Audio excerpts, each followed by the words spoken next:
What up, pink ladies, T-birds, just happen to be watchers of my shit. My name is JImmiPynk, and I don't get cute. I get drop dead gorgeous.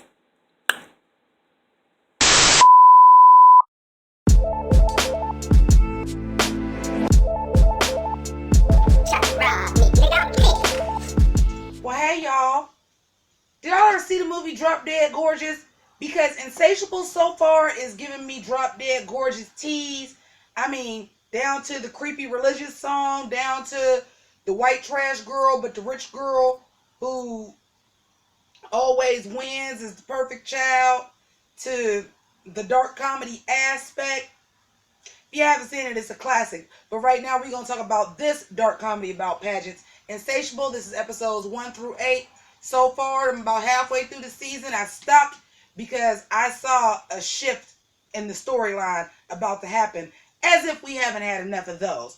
So, because I didn't know I was going to review this, I wasn't taking notes every episode. So I kind of just listed the things that the characters were going through.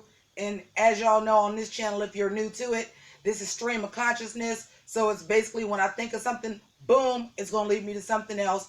So if you haven't seen the series, I'm sorry, you're going to get lost. But it's on Netflix, so it's not like you're going to be that lost. Okay, so we have our main character, Patty, who used to be called Fatty Patty. She used to be Team Thickum. She used to be one of the plus size girls.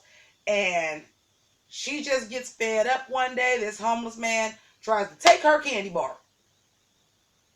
She punches him in the face. He punches her back. Breaks her jaw. 3 months later, she has dropped 70 pounds, and she is, what is the key phrase? Drop dead gorgeous. She's a beautiful girl. But the homeless man is suing her because she punched him first and broke his nose. So she goes to the loser lawyer in town, who also happens to be a pageant coach, who was coaching Dixie. We'll get to Dixie in a minute. And got fired and was accused of sexually molesting Dixie by Regina, her tramp-ass mama. And so he's kind of lost pageants. He's not a good lawyer. His father makes him take this case pro bono just for him to have something to do because he doesn't get any clients. He's part of his father's law firm. And enter Patty and Bob meeting. Well, of course, when he takes the case, he thinks Patty is fat. And when he sees Patty, lights go off. So she, which is our first main thing about the story, and this is where it all starts going wrong. They were just going to settle out of court probation. He said, oh, no. I can win this case. Pretty people don't have to settle. Well, of course, for those of y'all that don't know, a lot of times when people grew up overweight, still am, fuck it, but you don't necessarily realize the advantages the pretty people had. I'm just not even gonna lie and say I never had that privilege, because I looked a lot better when I was younger, even though I was chubby. I was still cute. But you know, this is new for her. She got a mama that ain't shit, was an alcoholic, you know, don't know who her daddy is. So she takes to this man like cornbread to beans. I'm saying that because that's what I'm having for dinner today. But anyway, oh, fuck you, phone. Anyway, Patty starts to misplace her treatment of Bob as this is the first man that's ever loved me, and she becomes in love with Bob. It is now her mission to now get into these pageants to not only make everybody pay for treating her badly and to get revenge, but also now to get Bob. Now, some kind of way that then turns into respect for Bob. He meets Bob's wife, Coralie, Alyssa Milano. Hey, girl. She then finds out that Alyssa Milano's character used to be trailer trash and changed her life and said you can do this via a mother-daughter pageant. This shit is wild, and it's all over the place. Like, literally, like, I'm, like, trying to do this review without taking the notes of what happened step by step, because in episodes 1 through 8, a lot of shit has happened. I still got 6 more episodes to go, and I feel like the whole storyline is gone twist. So there's Pace, and we talk about Bob. Now, there's another Bob. Hot Bob. Bob's wife is Etta Mae. Their daughter is Magnolia, and Magnolia is the reigning queen of everything. She wins all the pageants. She's a straight A student. They didn't say, but I'm quite sure she's a cheerleader because she is just that perfect archetype. Something I want to say about this show that I found interesting. For this to be a show set in a southern town and centered around pageants, there's a lot of diversity in this cast. And I think Insatiable is pulling off something that Heathers wanted to pull off, and that's why Heathers was canceled. Also, a little background. Insatiable, the pilot was for the CW, and the CW turned it down because sponsors was going to pull out and all this stuff because it's a dark comedy and fat shaming. Bitch, I'm fat and I don't see it. The story is, at least so far, I don't know what the end is yet because we're only doing the first half. I've only watched episode 1 through 8. I can't even skip ahead. I don't know what the fuck is going to happen. Even though looking for pictures to do the clip art, I did get spoiled on a plot point, but that's neither here nor there. What we're seeing, at least through episodes 1 through 8, is the prettier she got on the outside, the more rotted she got on the inside. She was fucked up. She did some fucked up shit, boy. Let me tell you. She was a little motherfucking bitch.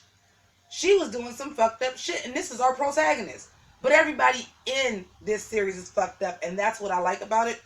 And when you're doing a dark comedy, you almost have to do that. Nobody can be perfect in a dark comedy because that's boring. So where you have Magnolia, which I thought was interested to make her of mixed race. So you have Bob, again, very similar to Drop Dead Gorgeous, the most popular, probably the richest man in town.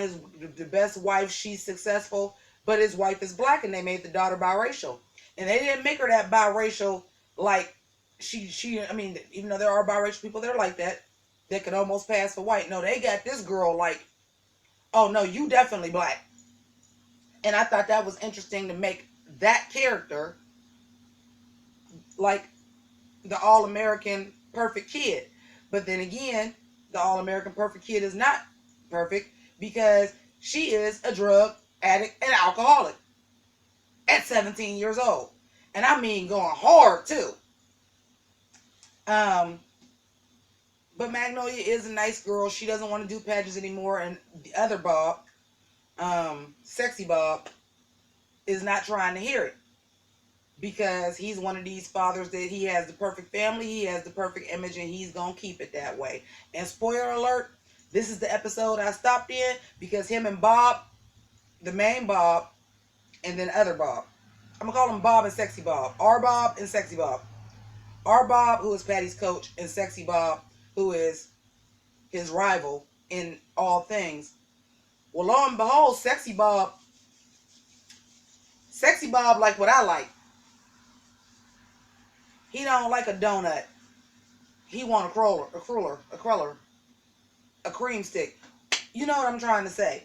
He don't want the bun. He want the wiener. And he's always wanted the other Bob, and that's why they were friends and they fell out. Then they started making out at the end, like real hardcore, which our Bob is stereotypical gay. Even though he's married and he had an affair with Stella Rose, we'll get into her in a minute.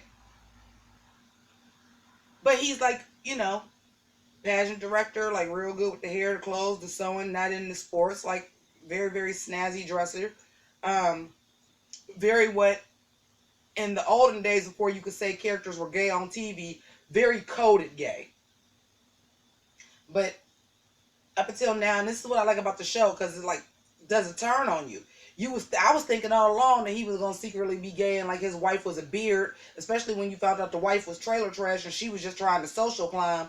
I'm like, so is this your beard? And then she just wanted to be higher up in life and didn't want to be poor white trash anymore.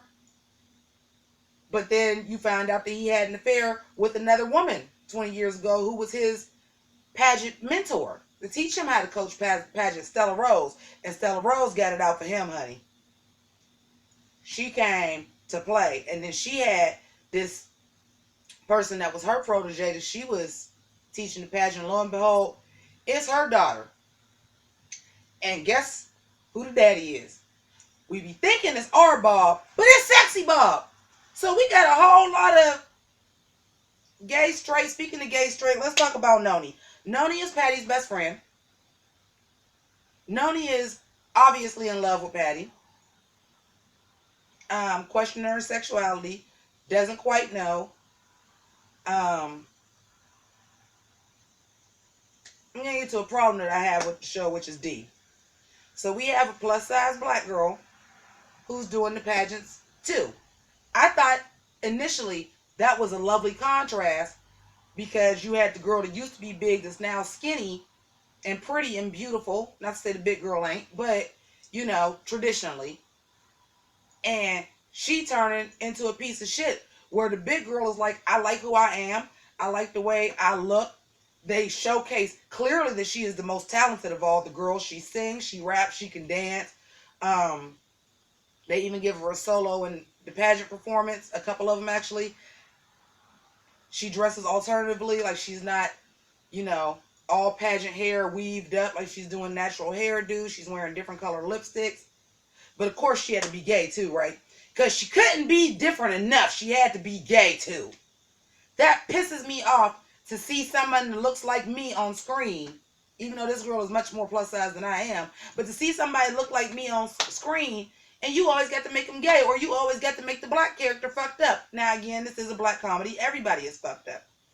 Dixie is a dumb slore hut. I know y'all probably don't know what a slore hut is. That's an inside joke between me and my family members, and my family reunion was just here. Whore, slut. We just say slore hut. This dumb, and she was adopted from China by her mother, and her mother is a vindictive bitch, and she raised this girl to be a vindictive bitch. Except for now, we find out this little bitch is actually crazy, hyper OCD, a little bit psychotic. And her mother put her in the pageant so that she could take all that manic energy and focus it on one thing. So whatever she's focused on, that's what she gonna do. When you got a mother like that, the pageant idea was good, but her mother is straight up down with sabotage and everything. Speaking of Bob and Coralie, let's talk about Brick, their son, who Patty has had a crush on since junior high school, who was also fucking Regina, Dixie's mother. Now remember I said Regina accused our Bob, of sexually molesting his daughter to ruin his reputation. But she the one that's the statutory rapist, and they got that ass, didn't they? Now she in prison, had them cyber hack Patty's phone. Like, this shit is wild. But that's why it's reminding me of Drop Dead Gorgeous, because they are going to such lengths just to win these pageants. Brick is the all-American boy you see on every other show. Good looking, a jock, popular. Except for his father doesn't understand him, and his parents really don't have time for him.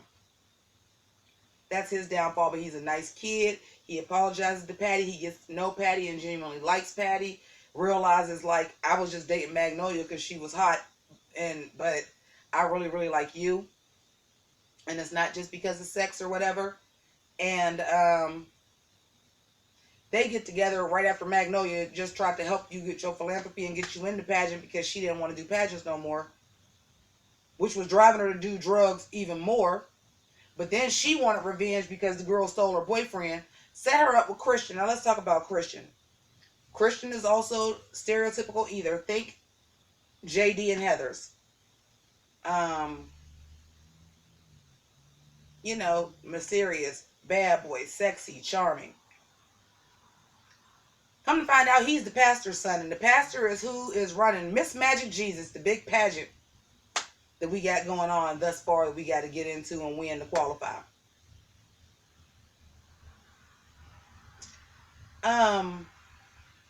They do this song that's like Holy Spirit, and they like ride me Holy Spirit and get into my Holy Spirit, and I'm like, it's creepy again. There's a lot of beats from Drop Dead Gorgeous. If you've never seen Drop Dead Gorgeous, they actually did all of this better, but this is a series and that was a movie.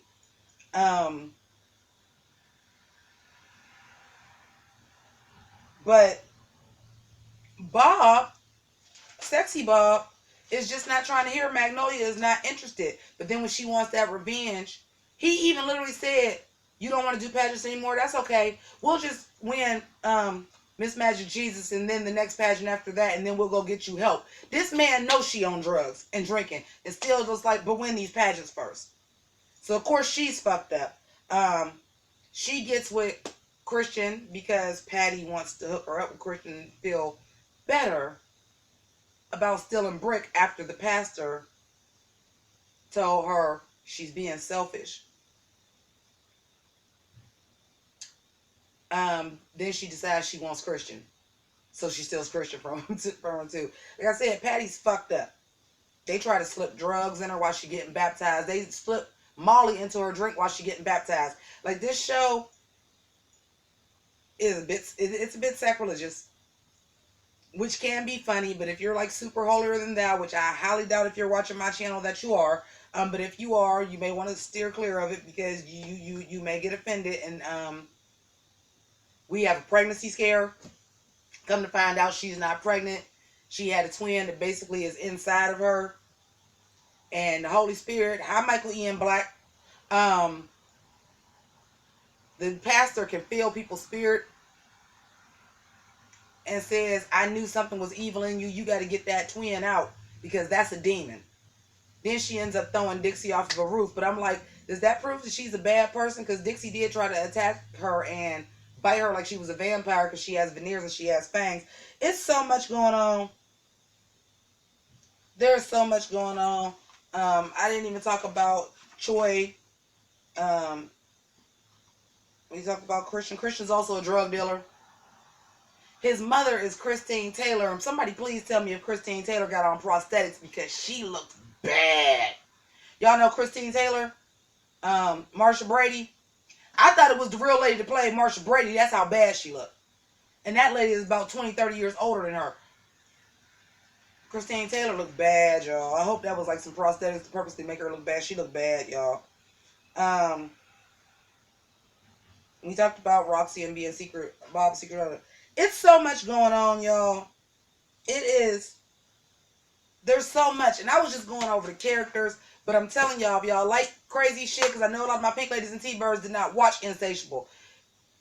It's some crazy shit going on this show. If y'all like the movie Heathers, if y'all like Jawbreaker, if y'all liked Drop Dead Gorgeous, if you liked, I even say Sugar and Spice even though it's not that dark. Idle Hands. Like anything, if you can do Happy Death Day, if you like anything that's like dark but comedic, if y'all like Claws, if y'all like Scream Queens, that's the perfect thing. If y'all was rocking with Scream Queens, the Ryan Murphy show with the sorority girls, if y'all was rocking with Scream Queens, y'all gonna rock with this heavy, because I'm rocking with this heavy. Now, before I wrap this up, I do want to let y'all know, there was a lot of backlash about this show for fat shaming. Again, I've been overweight my entire life, except for maybe about 5 years, from the age of about 25 to 30.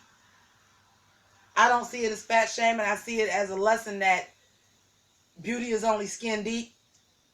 That's the lesson that I'm getting from this thus far, because this girl was not doing all of this shit before she became pretty. The Drew Barrymore storylines going through Netflix, promoting their own shows. Like, we're going to binge watch Santa Clarita Diet, but they've set it up all the way along that, like, Drew Barrymore's, and she's watched every Drew Barrymore movie. But nice little, I noticed Netflix shows shout out other Netflix shows a lot. But at least this one made some sense. Because they set up that Drew Barrymore thing as the pilot. In the pilot. When it was supposed to be on the CW. So that worked out for y'all. It wasn't gratuitous at this point. But I caught it. Yeah, so she might have a demon inside of her. I think she might have killed Dixie. R. Bob and Sexy Bob is getting it on in the bathroom. R. Bob knows Sexy Bob is Stella Rose's daughter's father. I don't think that Etta Mae, who is the wife, yes, Etta Mae, the black wife, I don't think she knows. That daughter do know, because that daughter over her, and to buy Bob's silence said, my daughter won the pageant, cheating by the way, and I'm going to throw my own daughter under the bus to keep the secret about my other daughter. And then it makes me wonder, well, you had an affair and a kid with a pageant director, and now you pushing your daughter, your legitimate daughter, into pageants. Coincidence? We'll have to see. I got 6 more episodes to go. Look for that review in the next couple of days.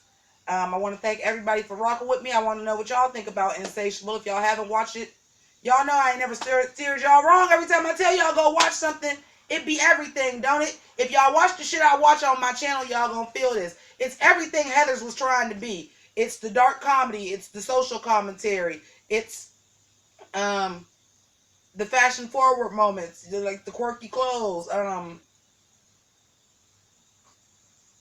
only thing that I will have to say is this: the ratings are really, really bad. I mean, not the ratings. The reviews are really, really bad. I think it has like a 14% on Rotten Tomatoes. I don't know what the viewership is, but I thought if Netflix was going to rock with this, if despite the bad reviews, if they have the views, because the target audience is obviously teenagers or 40-year-old teenagers that just still like the teen genre because it really blew up in our era.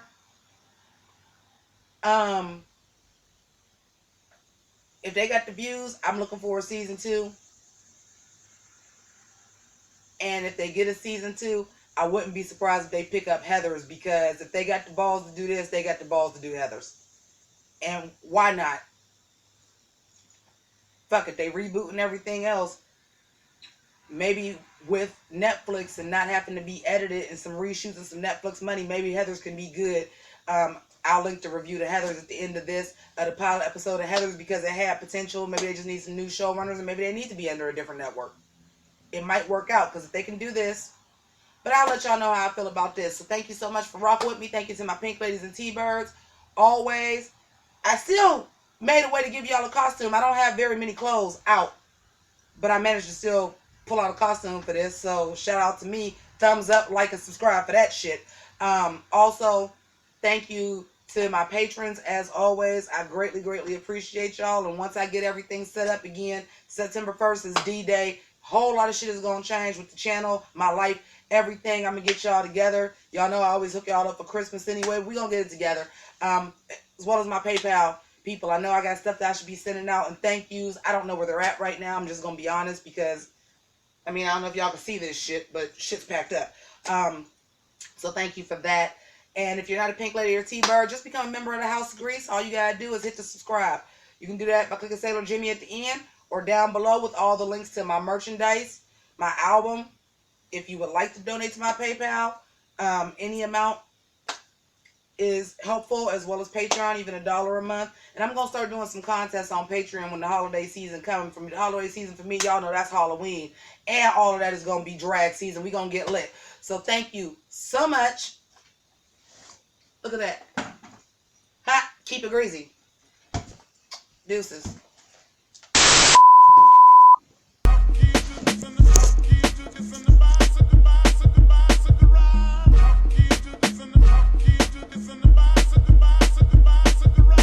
Kamehameha attackers blazing, I'm so amazing. Japanimation, the anime on your cartoon station. So fulfilling, no adults swimming for about an hour. Revealing power, unorthodox amongst these cowards. Full transformation for Optimus Prime transformation. A good vibration from